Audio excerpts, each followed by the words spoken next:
because I'll call it extortion. So if there's such a case, yes. we'll be happy to have the specific details as to what school is involved, okay. what principal is involved, okay. the name of the students, and so on and so forth, so that we can take it from there. But I want to assure you that in our assessments, yes, the program is on course. There may be a few impediments here and there. That is expected, but we hope as the program is implemented, we'll deal with these impediments, which naturally would come up along the way. You know, government also ensured that the policy will be complemented with the provision of textbooks. Yes. Textbooks, and that is ongoing, and the provision of equipment in laboratories, the upgrading of facilities, school blocks, and so on and so forth. Yes. Schools is also ongoing, and government, as a way of restoring the past glory of our public schools, yes, has also decided as a deliberate policy measure to reintroduce boarding in schools. And under the pilot scheme, 2 schools have been selected in every local government. So we're going to have 62 boarding schools in the states,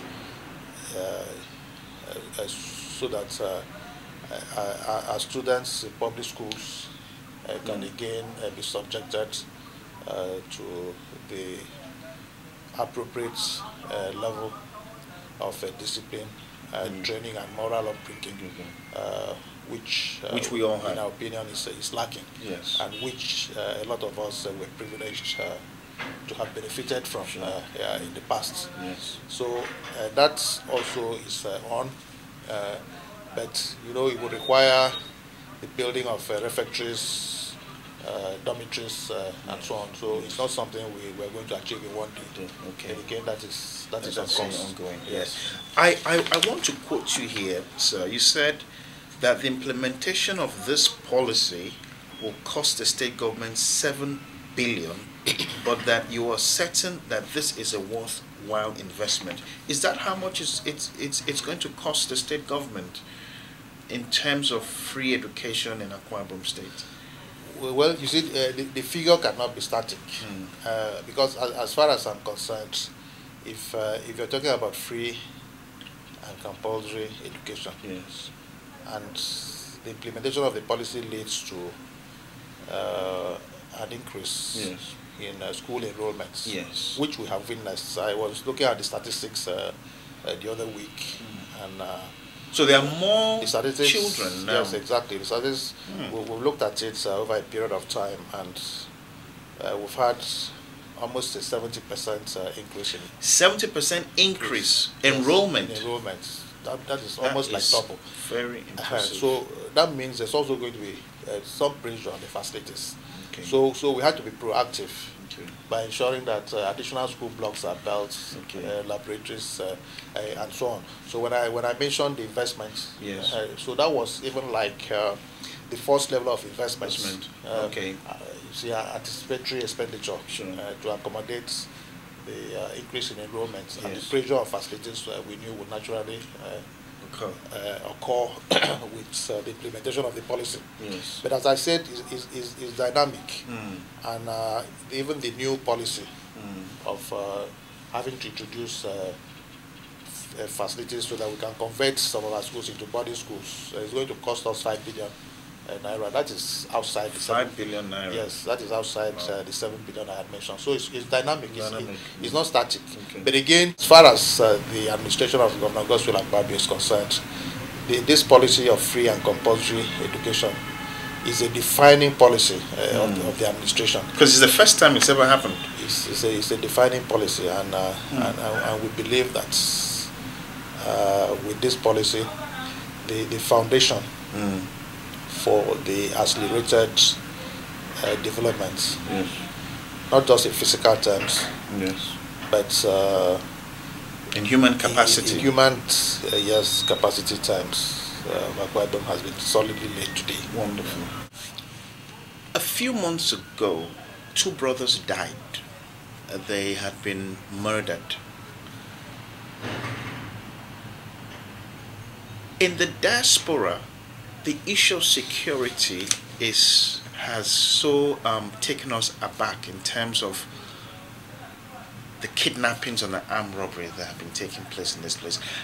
And what people are asking, sir, is why hasn't the government set up vigilante groups in wards and villages and towns? And yes, they know that Aduma is doing a lot of work, but there's nothing like having grassroots intervention in this matter. What is the current security situation in Akwa Ibom State? I mean, I had to move out from a friend's place I was living in and into a hotel because an armed robbery took place 2 days after I arrived, just very close to where I live. What is happening at the moment in Akwa Ibom State? Because I know we have massive, infrastructures and projects, but if there's no security, how are we going to attract the diaspora and investors into the state? So, well, thank you very much. Let me start by saying that Akwa Ibom State is part of Nigeria, and to that extent, Akwa Ibom State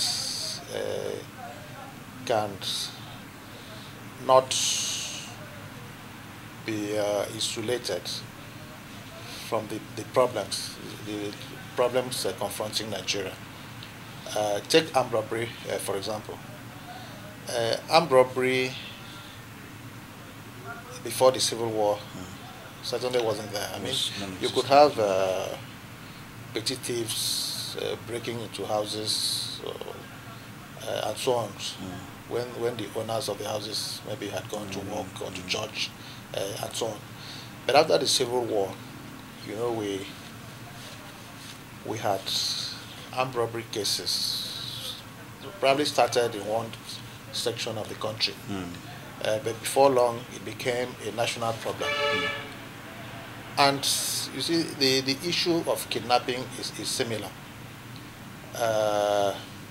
You had people who were agitating for justice in the Niger Delta, and especially in River States, Bayelsa and Delta States. They started by kidnapping expatriate staff of oil companies who were detained. Then, after some time, they started asking for the payment of ransom money and so on. That was the first level.